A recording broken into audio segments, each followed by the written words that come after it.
crazy. I'd go to like, I don't know, to try to sleep like that. It just seems like anything restricted is. Yeah. I will give it a shot. I have once. I rode in the summer there.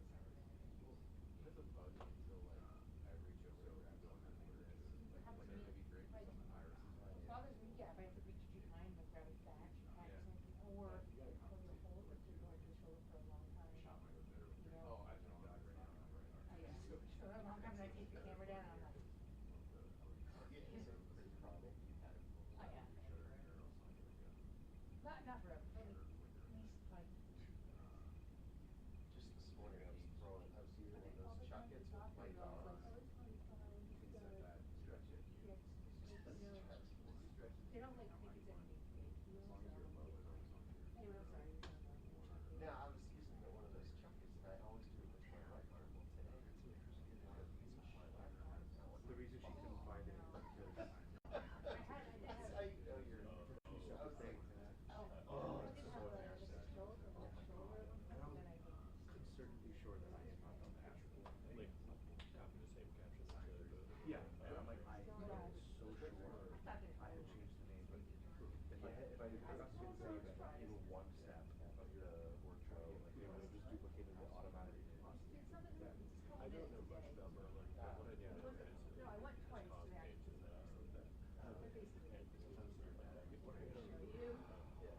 So somewhere in the Maryland WordPress that all started happening.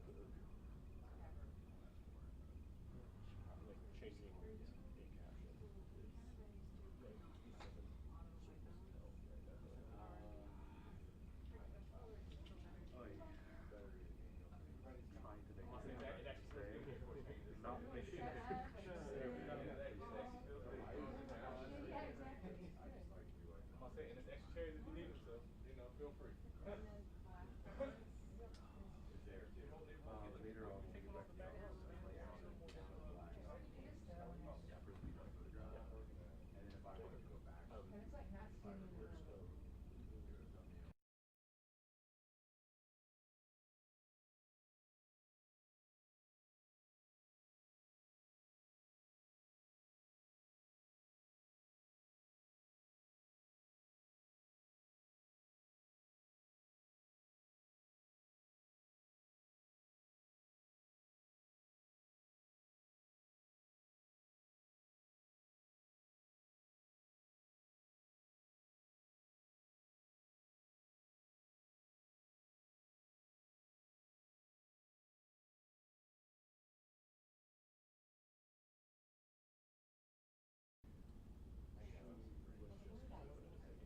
Was just kind of an idea for like that was what you were saying. There was Wow.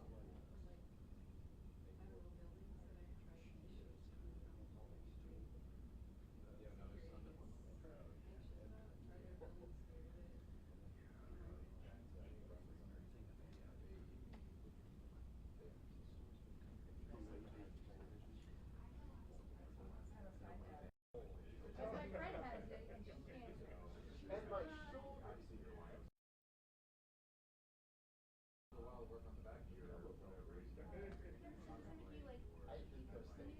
I took those one time and I like would have changed my company. That's how I think. Number one. Everything like back, like He's been listening the whole time Yeah. on my audience. That's true. I struggled. Really, he was in the office like after most of them left, and like recently, like today. Two and a half, 3 weeks ago. I've never met him. I've heard him talk, but I don't know, everyone's like, he's like, have you ever heard of the color throw to a pitch given like the one of the good ones? He like waves that flat, like his drum set. And I'm like, man, Sasha, what a attitude, but that's okay. You do you, be delusional. And then he has like a lot of headaches and a lot of tiredness and she's like, people, these are all not his Oh, we brought it up.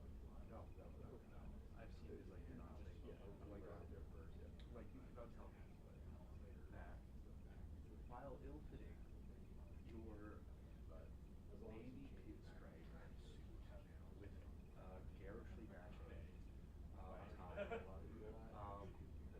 and your Canadian leathers, crocodile slash snakeskin fledglessness that go beyond your ankle. I'm like, that, I'm like, double check that. I'm like, I'm sure that we don't have you'll be fine.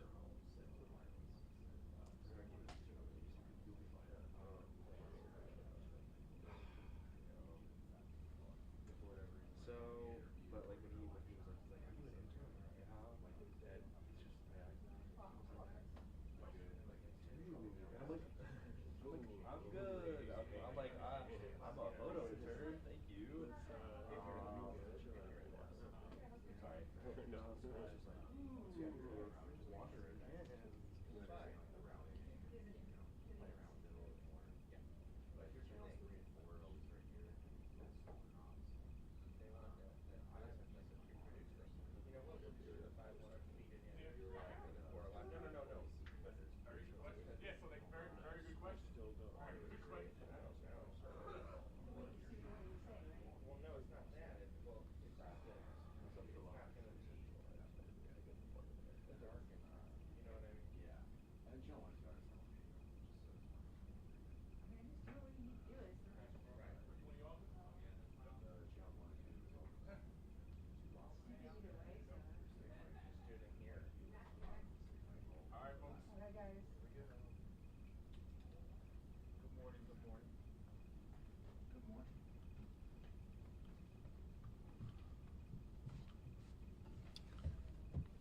Good morning. Good morning.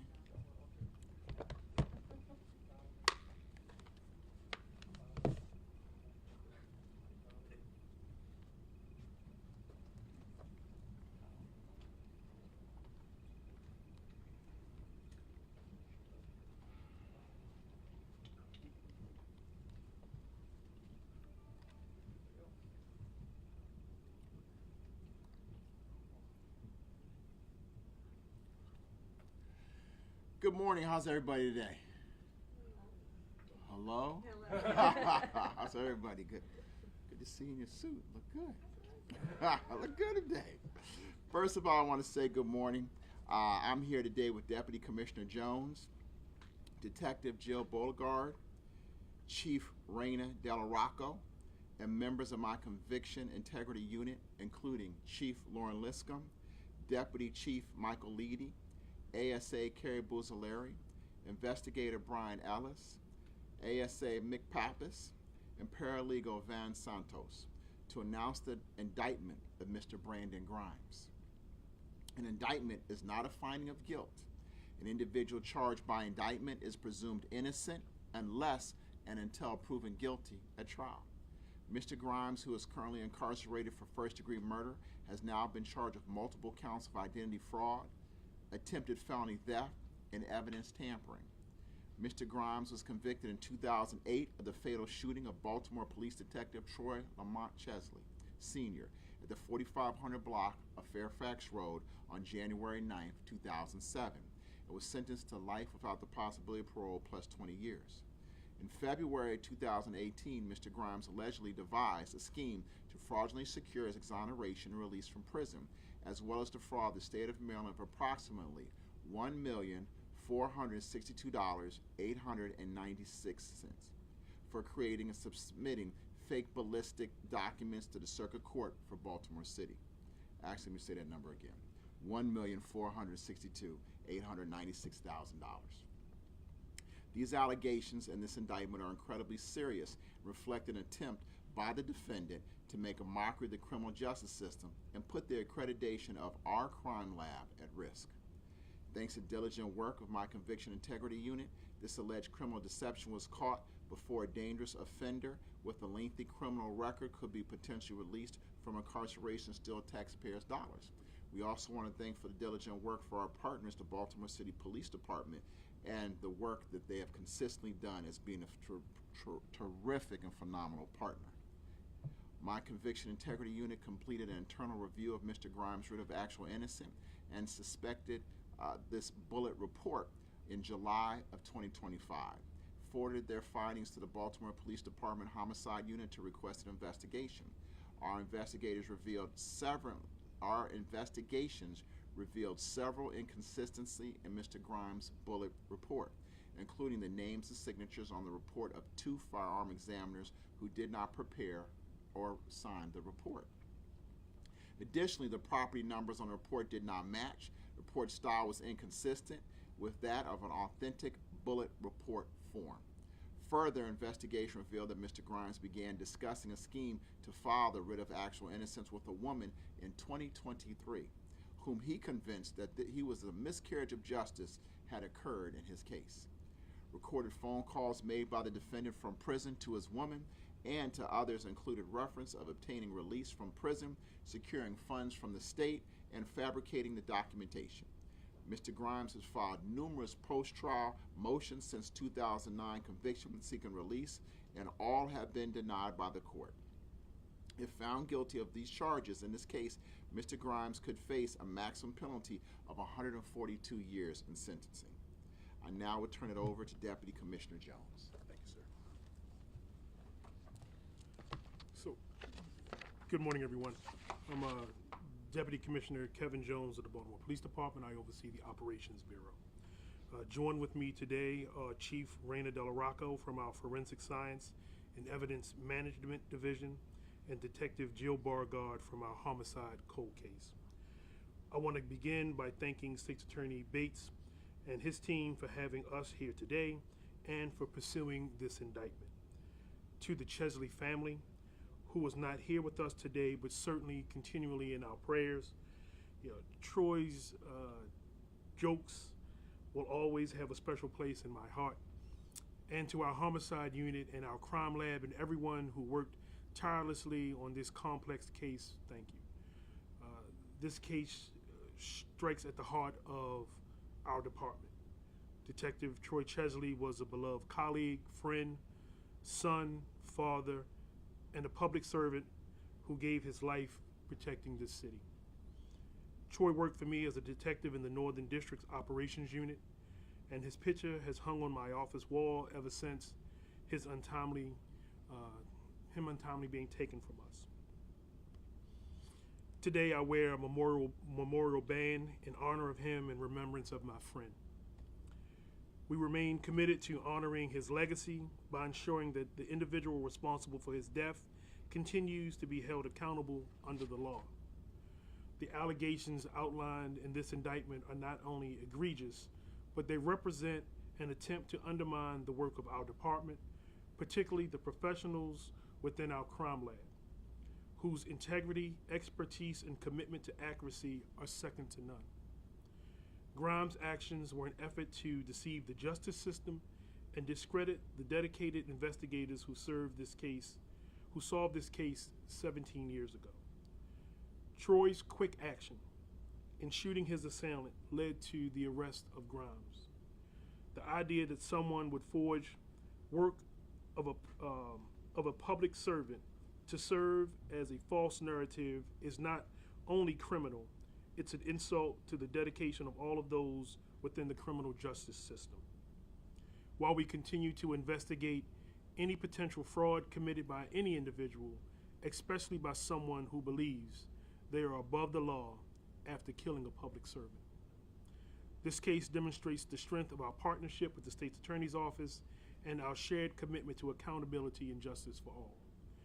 Under the leadership of Commissioner Worley, our department will continue to ensure that every process, every test, every report meets the highest standards of quality and integrity. To the family, loved ones, and co-workers of Detective Chesley, we have not forgotten his sacrifice. We thank him for his service and for inspiring our continued pursuit of truth and justice every day. Thank you. Thank you. One of the things that Commissioner Jones talked about was the family. Without a doubt, one of the things that we wanted to make sure that we did was reach out to the Chesley family. We want to definitely make sure they know they're in our thoughts and prayers, but we also wanted to go ahead and hear what they had to say at this moment in time. Ms. Chief Lipscomb will go ahead and read a brief statement from the family.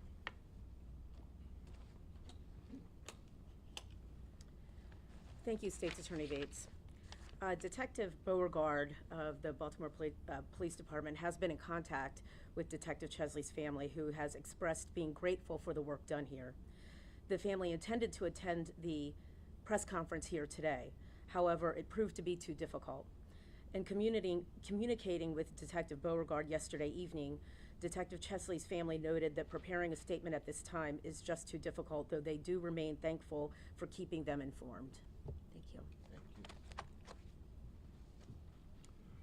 At this moment in time, we'll go ahead and open up for any additional questions. So, Brandon Grimes is in prison for life. His alleged scheme did not succeed. He was not paid a dime of taxpayer money. Others, it has been documented and alleged, have falsified evidence, have been released, have gotten paid millions. Just 6 weeks ago, an example of this came up in a civil case, was voluntarily dismissed by the plaintiff. When we asked about that case, you said the Bates administration is forward-looking, not in the practice of reviewing every decision of the previous administration. Why not? If people are revealed to be falsifying evidence, getting out of prison, and getting paid taxpayer money, why not take a look at it, especially when the leadership of this unit has been consistent? I think one of the things that we had to first do, we had to look to see was there an issue in terms of the policy within that unit. We looked at the issues, we found that the unit had a lot of good people who were doing the job. However, the leadership of the office was making decisions that were not consistent, we believed, with the law. Those decisions were made by the leadership, knowing the facts that they knew. Therefore, we can't necessarily go back and look at those cases based on the leadership of the office's understanding that the evidence didn't change. It was there in the first place. With us, one of the things we needed to do was not look at cases that they had, but look at cases that we had. For instance, this is a perfect example. With Mr. Grimes, he sent us the paperwork. Not the previous administration. Our was 2018, he filed it. However, this administration was able to have that, look at it in a different manner. But one of the things we were also able to do, not just the Chief Lipscomb, but we also have other individuals who also have a broad array of experience we've now added to this division as well, and that's why you see these charges that we have. We need to send a very, very strong message. To go back and look at some of those cases, we'd have to try to understand why the state's attorney made certain decisions that they made in the past. The evidence was still there, but they made those decisions. This fraud came to light during this administration just in the past couple months. I don't understand what a decision about exoneration under those facts years ago has any bearing on new information coming to light about fraud, obstruction of justice, similar things we're talking about here right now. You're talking about the other cases? Yes, I'm talking about other cases that have been shown that people falsified evidence, paid people off, doctored documents. Well, and one of them, and I don't know every single case you're talking about, but one of them, they misspelled the word homicide on a document. That document was reviewed and had the opportunity to be reviewed by the sitting state's attorney. So you need to talk to that sitting state's attorney to understand why they did not understand what was going on. Actually, about a specific case, but okay, doesn't sound like you're going to answer that question. Well, I don't necessarily know the case per se.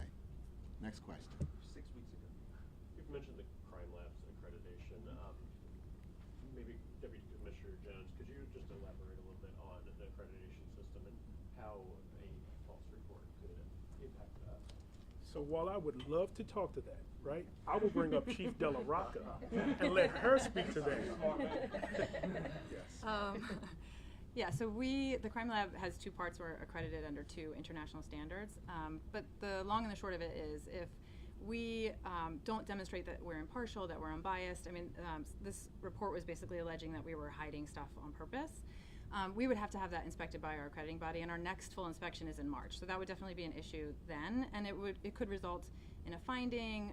It could result in something larger. You know, if this hadn't been detected and it wound up having something go south where someone was released, that would have been a mark on us, and it would have called everything else that we do into question. So that accreditation part is really critical. That was one of the big things about this.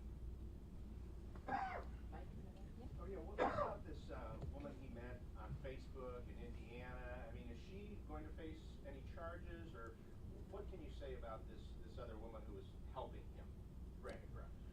Well, look, one of the things that we must make sure we do is everybody has the opportunity to have a fair trial. What we've already said is pretty much what we'll say is that there was another individual. At this moment in time, we're not going to name that individual, and that, you know a lot, that he met him, where they live, allegedly, and, how they met. And so I think for us to make sure that we keep the integrity of the case, we can't go any more in depth for a number of reasons. I think Mr. Grimes needs to make sure when he has a discovery that I think he'll see a lot of information there that'll be eye-opening to him. And what about the brazenness of this? I mean, it seems like pretty simple that he might not get away with this. I mean, just any thoughts on this whole scheme? Well, look, not talking about his case per se, but I think one of the things you have to understand is when an individual is given a sentence of life without the possibility of parole, there's pretty much no hope for them, and that they're going to do whatever. I'm not saying him, but whomever's in that situation, 9 times out of 10, they're pretty much going to try to do whatever they need to do in their mind to try to come back home. I think one of the things that's just so hurtful is that, when you look at a case such as this individual was tried by a jury of his peers, the information, the evidence was there, and they found him guilty beyond a reasonable doubt for the death of a police officer who's doing nothing more and who's done nothing more than had an amazing career protecting the men and women, all the residents and citizens of Baltimore City. And then to come back and re-victimize the family. And one of the things, the family, they're so upset they didn't want to necessarily be here. They wanted to, but they couldn't be here. You've opened all those old wounds all over again to the family. And I think one of the things that we don't always think about, we see the individuals who are alive and there may be an institution, but what about the family of the victim? And they had tried to move on, and now to do this. But also look at it from this point of view. We're suffering in the state of Maryland right now. Heck, we see on TV SNAP benefits, people suffering, foreclosures, all of that. It's alleged this gentleman wanted $1.4 million of taxpayer money. And so when you think about that, when you think about the hurt and pain that's going to be inflicted on the victim's family all over again, it's a type of crime that is very vicious, mean, heinous, and it's something that my office, our office, we are not going to stand for. Senator Attar was federally indicted last week. She worked in this office at the time the allegations occurred. When did you learn of the investigation? What investigation? Senator Senator Attar's? These are things that date to when she was working here. When did you learn that she was under investigation? When it was in your paper. Okay. And I think the thing is, Senator Attar had nothing, to do with this case. She actually never really came into the office. She was, I think, left March 17th of 23, and they were in session. When I took over January 3rd, I think she was here for a couple of days and then in session. So in terms of our administration, she didn't touch any cases. Okay. Alexa? No charges against the jewelry store owner. Your office put out a statement yesterday, if you could comment on that. Yeah, I think one of the things that we're able to do is, without a doubt, we worked with our partners over at BPD. They did the investigation. After they do the investigation, there are a number of things that we have to look at. Having the opportunity to look at everything, to not just the investigation BPD did, but we go back, we look at notes, we look at interviews, we go back, we look at all the videos for ourselves. Then when we do that, we look at what the elements of the crime are in terms of proving certain elements, understanding that an individual does have a right to use that force that they felt was lethal and necessary to protect their house at that moment in time because they felt they were about to be a victim of an individual coming in, and when you look at that and we gather all of that, then the big thing for us is one of the reasons why we couldn't say anything and didn't really, because we have to talk to the decedent's family. We have to explain to them our decision, our rationale behind everything. We were able to do that. We have a process, and one of the things that's very important is that it doesn't matter who that person is or what they may have done. Everybody will be treated fairly through the same process. We just had to do our process. We came out and took our time. That way we feel that the community can feel that we've taken our time, that we did a non-biased investigation along with BPD, and that we made the